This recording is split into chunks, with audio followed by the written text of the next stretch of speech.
Certains discounters allemands émargent au palmarès des plus grosses fortunes, mais les salariés exploités paient le prix fort.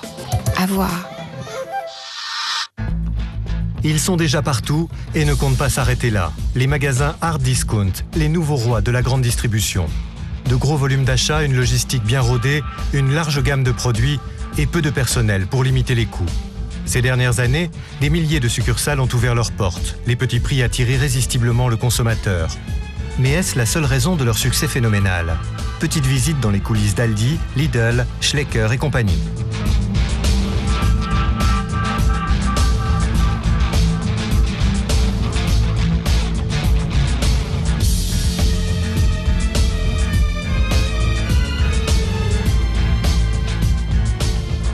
Une manifestation devant un supermarché, voilà qui est inhabituel.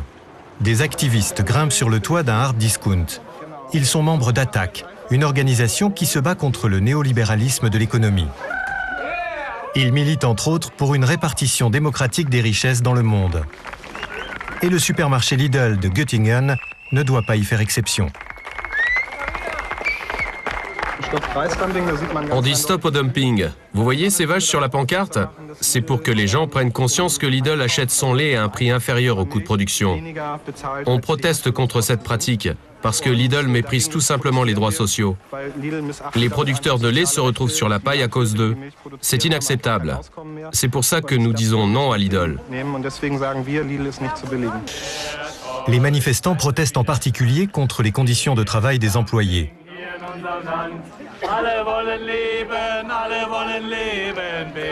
La police a été prévenue, mais se tient à l'écart.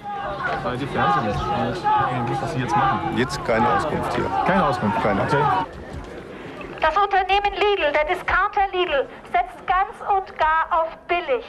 Billig, das heißt billig auf Kosten der Menschen, die die Waren transportieren und die Waren produzieren. Billig auf Kosten der Menschen in den Bananenplantagen, auf den Bauernhöfen und so weiter in den Nähereien auf der ganzen Welt. Lidl ist so nicht zu billigen. Et les clients, qu'en pensent-ils?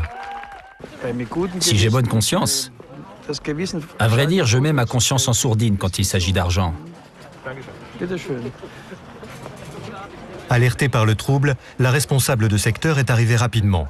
Pour l'instant, elle reste à proximité des forces de l'ordre et ne souhaite faire aucune déclaration.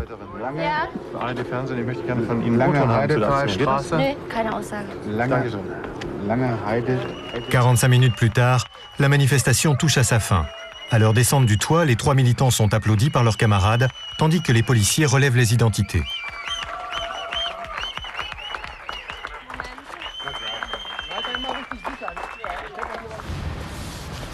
Nous partons pour Osnabrück. Quel est le rôle des syndicats dans le secteur du hard discount? Sur les 2600 supermarchés Lidl en Allemagne, seuls 4 ont un comité d'entreprise pour exiger de la direction de meilleures conditions de travail. La charge de travail est telle que les employés ne tiennent pas longtemps à leur poste. Les cadences sont infernales, ils n'ont même pas le temps de souffler. Lidl fait en sorte de respecter les termes de la convention collective, mais à la moindre erreur, à la moindre incartade, ils font pression sur les employés en contournant la législation existante. Une vendeuse du magasin est autorisée à nous parler. Pourquoi est-ce qu'il n'y a pas de comité d'entreprise chez Lidl? Ça, il faudrait le demander à Lidl. Je ne peux pas vous répondre. C'est comme ça, c'est tout. Les syndicats critiquent particulièrement les mauvaises conditions de travail chez Lidl. Qu'est-ce qui est bon? Qu'est-ce qui est mauvais? Qu'est-ce qui est rapide? Qu'est-ce qui est lent?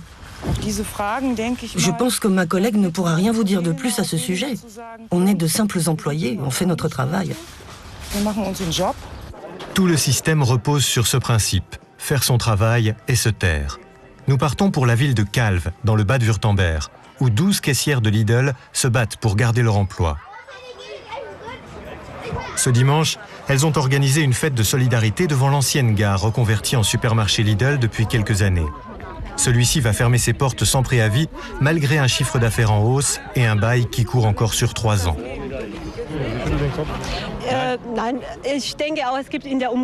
Dans le secteur, il y a beaucoup d'autres magasins qui sont plus petits, plus récents et qui ne rapportent aucun bénéfice. Par exemple, Anna Gold. Des supermarchés Lidl? Oui, des Lidl. Si on prend en compte les charges des salariés, comme le fait toujours Lidl, ils n'atteignent pas le chiffre d'affaires demandé. Je ne comprends pas pourquoi ils sont aussi pressés de fermer notre supermarché, si peu de temps après notre grève. Ils précipitent les choses pour nous, alors que les autres supermarchés bénéficient d'un préavis plus long avant leur fermeture. Je voudrais seulement préciser que si nous fermons ce magasin, c'est uniquement à cause de la surface de vente. Les indices économiques ou la hausse du chiffre d'affaires n'entrent pas en ligne de compte. Les employés se sentent trahis. Ça fait presque 14 ans que je travaille à temps complet pour Lidl. J'ai tout donné pour cette entreprise. Parfois, je travaillais de 6h du matin à 11h du soir. Et voilà comment ils me remercient.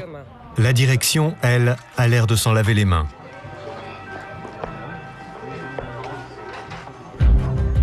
Autre cas, Gabrielle Reze, que nous accompagnons au tribunal d'instance d'Hanovre. Elle a porté plainte contre 2 responsables de Lidl pour pression abusive. Le procureur a décidé d'engager des poursuites. Après avoir travaillé pendant 5 ans dans cette succursale de Hanovre, elle a été mise à la porte. Avec le recul, elle comprend pourquoi. Je faisais en sorte que les employés puissent faire des pauses, qu'ils ne travaillent pas de 7h à 21h d'affilée. On ne travaille pas dans ces conditions. J'ai fait savoir au gérant du magasin et aux responsables de secteur de l'époque que ce n'était pas possible. Je me suis opposée à eux et je pense que j'étais devenue un peu encombrante. Un jour, 2 de ses supérieurs la conduisent dans le foyer et lui font passer un véritable interrogatoire. L'un des responsables de secteur était très énervé et déterminé. Il soutenait que j'avais volé une bouteille de limonade. Je leur ai dit et répété que c'était faux. Mais au bout d'un moment, j'ai craqué parce qu'ils n'arrêtaient pas de m'accuser. Ils l'ont empêché d'appeler quelqu'un à son aide. Ils ont menacé de me licencier sans préavis si je ne signais pas un papier. Et au bout du compte, j'ai fini par signer ce papier. Elle venait de signer une résiliation à l'amiable de son contrat de travail. Qui se fait remarquer, n'a pas d'avenir chez Lidl. Je vois ce genre de cas tous les jours, en particulier chez les enseignes de hard discount. C'est un moyen de diminuer le nombre de salariés. Pour un employeur, c'est toujours compliqué de licencier des personnes plus âgées parce qu'il doit respecter certains critères sociaux.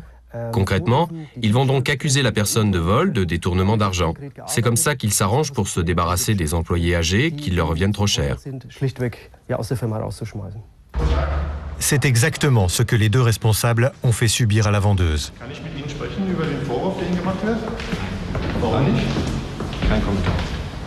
Elle s'est sentie complètement seule, à la merci des 2 hommes.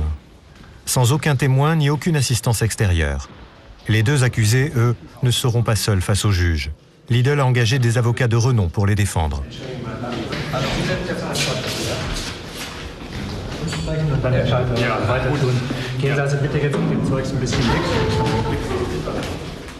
Les anciennes collègues de la plaignante sont citées à comparaître en tant que témoins. Gabrielle Reze commence enfin à se détendre un peu. La solidarité met du baume au cœur. Ses collègues n'ont aucun doute sur le déroulement des choses. Avant ça, il s'était déjà passé des choses qui montraient clairement qu'ils en avaient après elle. Je l'avais d'ailleurs signalé à la police à l'époque. Le jour où ils l'ont renvoyée, ils s'y sont mis à 2 pour la cuisiner. Je ne sais pas exactement comment ça s'est passé parce qu'il n'y avait personne dans la pièce. Mais à mon avis, leur décision était prise depuis longtemps. L'audience va durer 3h30, pendant lesquelles les avocats de Lidl vont démolir le dossier du procureur. Celui-ci finit par être à bout d'arguments. Les 2 responsables de secteur sont acquittés. De toute évidence, le hard discount ne regarde pas à la dépense quand il s'agit de se défendre en justice. Quelle qu'en soit l'issue, ces procès restent encore très exceptionnels. Les employés, pour la plupart des femmes, sont prêts à tout accepter pour garder leur emploi. Et ceux qui savent jusqu'où l'entreprise peut aller préfèrent se taire. Depuis 1972, le siège de Lidl se trouve à Neckarsulm. Le bâtiment est à l'image des magasins, plutôt laid mais fonctionnel. Le groupe industriel regroupe 600 entreprises distinctes, la plupart sous forme de sociétés en commandite. Il existe plusieurs fondations Lidl qui elles-mêmes détiennent des parts dans les entreprises du groupe. On compte plus de 6000 succursales Lidl dans 23 pays, avec plus de 80 000 salariés au total. Le fondateur de cet empire s'appelle Dieter Schwartz. Il n'accorde aucune interview. Notre demande sera rejetée comme toutes les autres. Retour à Calve. Lidl a fini par fermer sa succursale. Les serrures ont été changées en pleine nuit. Les clients comme les employés n'ont d'autre choix que de rester dehors. L'entreprise a fini par imposer sa loi et un plan social a été conclu au dernier moment. Des solutions sont proposées aux employés. Ils ont le choix entre un poste dans une autre succursale ou une indemnité de licenciement. Et voilà comment se règle la question du comité d'entreprise. Les grandes enseignes allemandes de hard discount ont exporté leur système en France, où elles connaissent aujourd'hui un essor considérable. Fondée en 1988, Lidl France est, avec ses 14 000 employés et ses 1200 magasins, le leader incontesté du hard discount. Nous avons rendez-vous avec Silver Gning, employé chez Lidl depuis 10 ans. Il est gérant d'une succursale en Seine-Saint-Denis. Son responsable de secteur lui a interdit tout contact avec les médias, mais le directeur sénégalais n'en a que faire. Il est délégué syndical et se sent donc à l'abri d'un licenciement. Ici, c'est lui le chef, peu importe qu'il y ait une équipe de télévision ou que des clients se plaignent du manque de caddie ou des longues files d'attente à la caisse. Ça, elle défend les... Ah, moi oui. Je défends aussi bien les clients que les caissières. Les supermarchés, y compris le sien, sont souvent en sous-effectif et les caissières soumises à un stress continu. Mais il y a peu d'autres emplois disponibles pour elles. Une situation exploitée par Lidl, comme nous l'explique le gérant du magasin. C'est pas machiste ce que je vais dire, mais aussi, c'est plus facile encore de donner des ordres à des femmes, surtout quand c'est des jeunes filles, de leur donner des ordres qu'à des hommes. Et chez nous, en tout cas, il y a 80%, plus de 80% d'employés femmes. Les victimes des rois du hard discount viennent chercher de l'aide à l'union locale de la CGT. Dans ces supermarchés, la rotation du personnel est très élevée. De nombreux contrats de travail ne durent même pas 1 an. Denise Scholl s'occupe d'employés de Lidl depuis longtemps. Elle connaît parfaitement l'intransigeance de l'entreprise. Absolument. Je trouve qu'il y a un abus parce que en fait, il y a la personne qui subit le préjudice et puis en plus tout un état d'esprit autour de cela qui est dans le on-dit, qui fait que les autres personnes ont peur et se taisent et acceptent des contraintes, par exemple celle énorme de ne pas être payé pour les heures supplémentaires. Nous partons pour Douai, dans l'ancien bassin minier du nord de la France. C'est une ville de 42 000 habitants dont le charmant centre-ville rappelle des temps meilleurs. Au début du XVIIIe siècle, de riches négociants ont construit la plupart de ces belles maisons et églises. Aujourd'hui, le taux de chômage est de 14%. Ici, quand on trouve un travail, on fait tout pour le garder.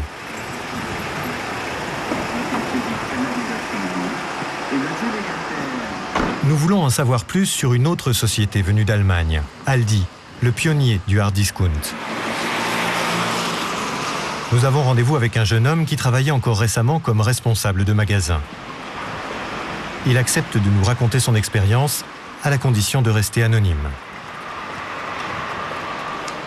Je commençais par exemple un peu plus tôt, on n'avait pas le droit, mais je commençais un peu plus tôt dans mon magasin.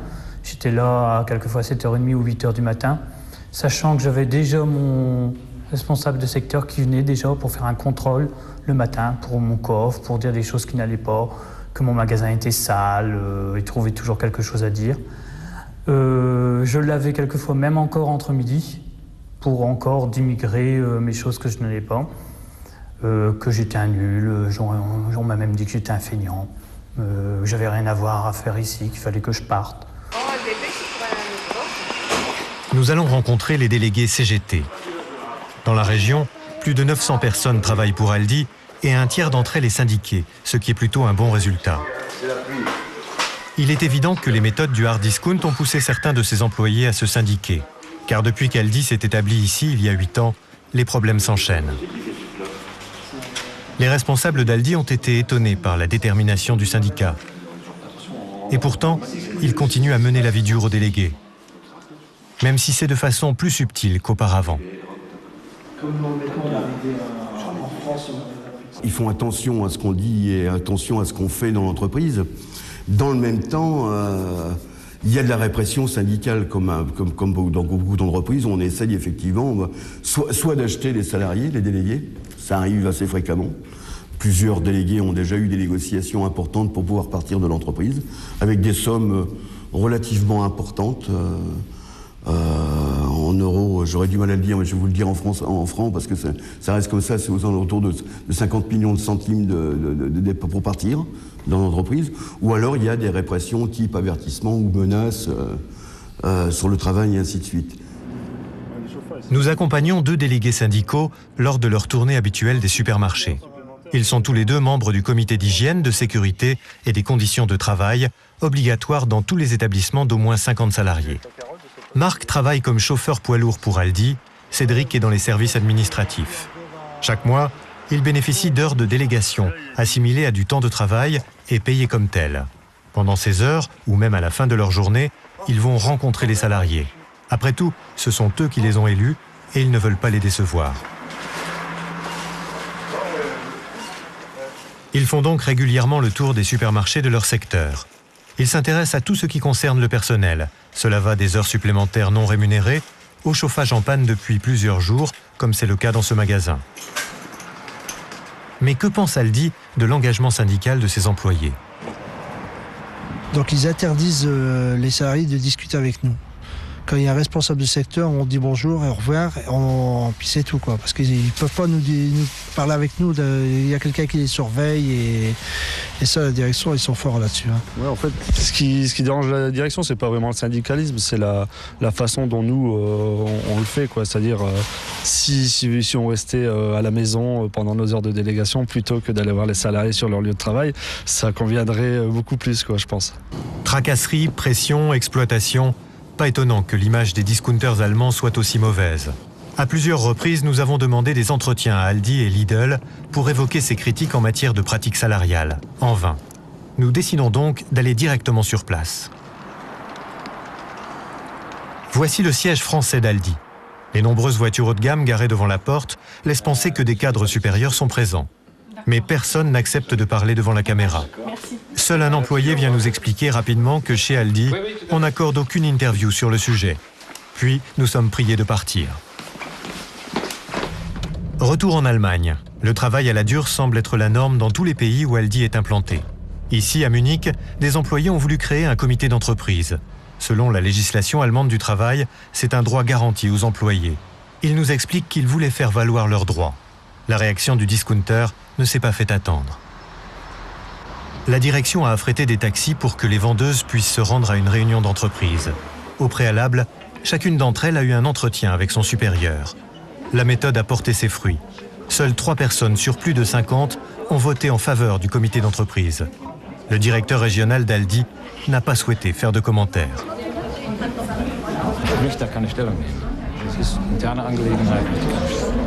Après leur déconvenue, les 3 femmes ont quitté l'entreprise. Mais apparemment, ça ne suffisait pas à Aldi. Dans son édition régionale, le Süddeutsche Zeitung a rendu compte de toute l'histoire en détail et de façon objective. Là aussi, la réaction d'Aldi n'a pas tardé. Après la parution du journal, notre direction générale nous a appris qu'Aldi annulait toutes ses annonces publicitaires jusqu'à nouvel ordre. Ça équivalait à quelle somme? Ça devait faire environ 1 million d'euros. On ne sait pas le montant exact parce qu'on applique des réductions et des majorations. Mais il y avait au moins 6 zéros et par les temps qui courent, c'est loin d'être négligeable. Le journal ne s'est pas laissé intimider et a continué ses reportages. Conséquence, un boycott de 18 mois. Depuis, la parution des annonces a repris. Aldi est une entreprise privée. Ils ont parfaitement le droit de décider de ne plus mettre d'annonces. Mais le fait qu'ils aient réagi aussi rapidement montre bien que ce n'était qu'une démonstration de force économique. Ils n'ont pas fait ça parce qu'ils n'avaient plus besoin de passer les annonces chez nous.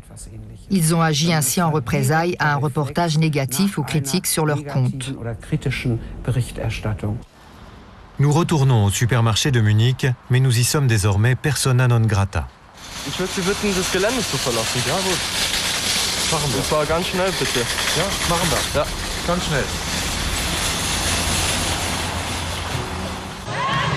Nous partons pour la ville de Gotha, où des employés de Schlecker fêtent un anniversaire. On croirait que la fête a été organisée par la direction, mais les apparences sont trompeuses. Ils célèbrent en fait la création des premiers comités d'entreprise au sein de la chaîne de droguerie, il y a 12 ans. Aujourd'hui, seul un tiers des succursales en possèdent un, ce qui est tout de même un succès. Il ne faut pas se fier à l'ambiance festive de la soirée. Le quotidien des employés de Schlecker est particulièrement difficile.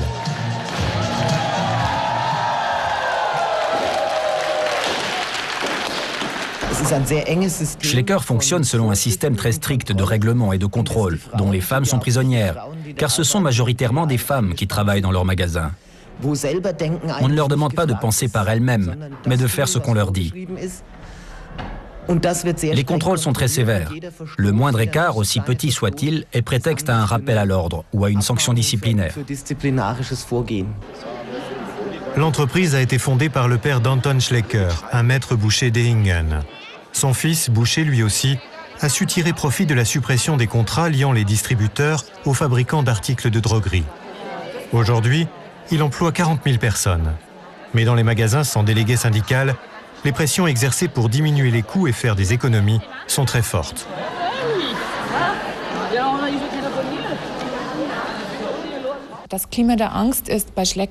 Schlecker a instauré un vrai climat de peur dans ses magasins, par des contrôles incessants, des intimidations, par les discours que tiennent les responsables à leurs employés. Ils leur disent qu'elles doivent tout donner pour la société, être toujours disponibles et flexibles, et que si elles n'obéissent pas, elles subiront le même sort que les autres en se faisant licencier. Après tout, il y a beaucoup d'autres personnes prêtes à prendre leur place. En 1998, les pratiques salariales modernes d'Anton et Christia Schlecker les ont conduits devant les tribunaux pour escroquerie d'employés. Ils ont été condamnés à 10 mois de prison avec sursis et à une amende d'1 million d'euros. Ils rémunéraient leurs employés à un salaire inférieur au salaire minimum légal de la branche. Les Schlecker n'ont pas souhaité se justifier devant la caméra. En 1997, nous avions déjà demandé une interview à Christia Schlecker ou à son époux, sans résultat. Wir würden gerne mit Ihnen und Ihrem Mann ein Interview machen. Können Sie uns das denn geben, das Interview? Wollen Sie uns ein Interview geben zu den Methoden von Schlecker gegen... Geht nicht, Sie wissen doch alles besser. Nein, wir würden ja gerne mit Ihnen ein Interview machen.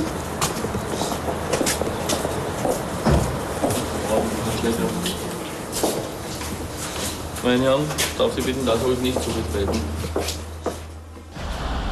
Avec un patrimoine estimé à 1,15 milliard d'euros, les Schlecker font partie des plus grandes fortunes d'Allemagne. À Ehingen, ils se sont barricadés dans une propriété de plusieurs milliers de mètres carrés. C'est la rançon du succès. De toute évidence, ils tiennent à leur propre sécurité.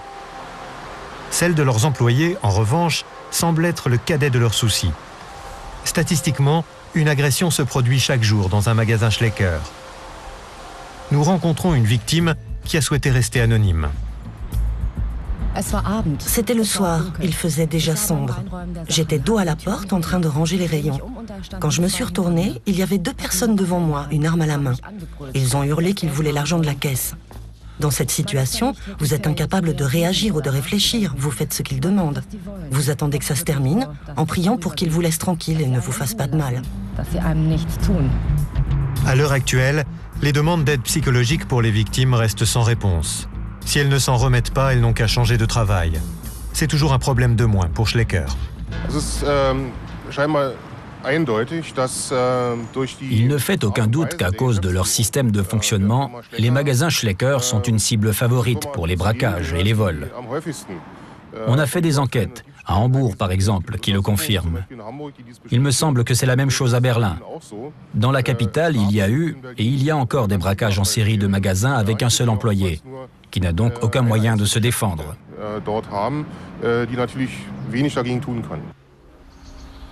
Direction la Bavière, chez Netto, une enseigne de hard discount qui possède 1000 magasins dans tout le pays. Rien qu'en Allemagne, Netto emploie 19 500 personnes.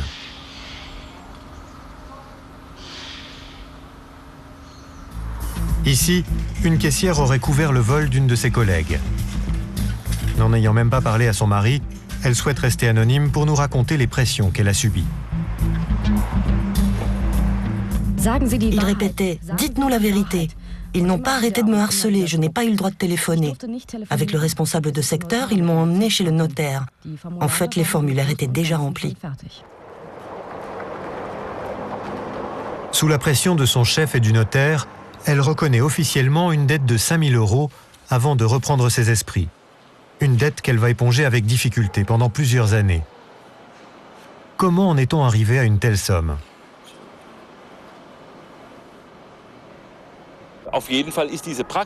C'est une pratique courante. Il gonfle le montant des dommages soi-disant subis par l'employeur pour arriver à des sommes astronomiques. C'est une pratique qu'on rencontre régulièrement et dans certaines sociétés, on peut même dire que c'est systématique. J'étais dans un tel état de choc que j'aurais signé n'importe quoi. J'aurais même signé mon arrêt de mort pour pouvoir sortir de ce bureau. Comment peut-on être effrayé à ce point dans le bureau d'un notaire ? Nous demandons au président de la Chambre des notaires du Bade-Wurtemberg ce qu'il pense de ces méthodes. Si quelqu'un est visiblement escorté sous la contrainte chez un notaire et que celui-ci doit rédiger un acte notarié sur le champ, sans même qu'un rendez-vous ait été pris, il est évident que ce n'est pas normal. Les règles de procédure ne sont pas respectées, ce qui est contraire à la dignité de la profession. Mais certains notaires sont complices de ces agissements. Dans ce genre de situation, toute personne censée, à plus forte raison un notaire, devrait se rendre compte qu'il se passe quelque chose d'anormal. Et pourtant, on constate que ça arrive fréquemment. Certains notaires acceptent ces méthodes. Citez-moi un seul métier où il n'y a pas de mouton noir. Le notaire a beau avoir bonne réputation, il y en a aussi chez nous. C'est normal. Au siège de Netto en Bavière, le directeur du personnel, Franz Preuls, ne souhaite pas faire de déclaration officielle devant la caméra. Un jour où nous le rencontrons par hasard près du siège de sa société, il nous explique en privé que dans certains cas, des erreurs sont possibles.